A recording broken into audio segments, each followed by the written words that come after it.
آیا با این تعهدی که ما کردیم هستیم؟ ما یک بار دیگر بیعت خیش را با زعیم امارت اسلامی امیر المؤمنین شیخ الحدیث هبت الله آخونزاده حفظه الله تجدید و از وی قاطعانه حمایت می کنیم.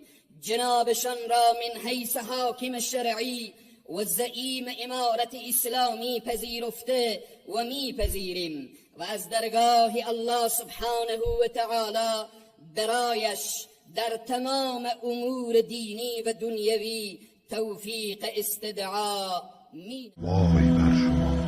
میگم زندگی که در او چپه شدن و غلطیدن و بندی شدن و زدن نباشه او واقعا زندگی لذت نداره.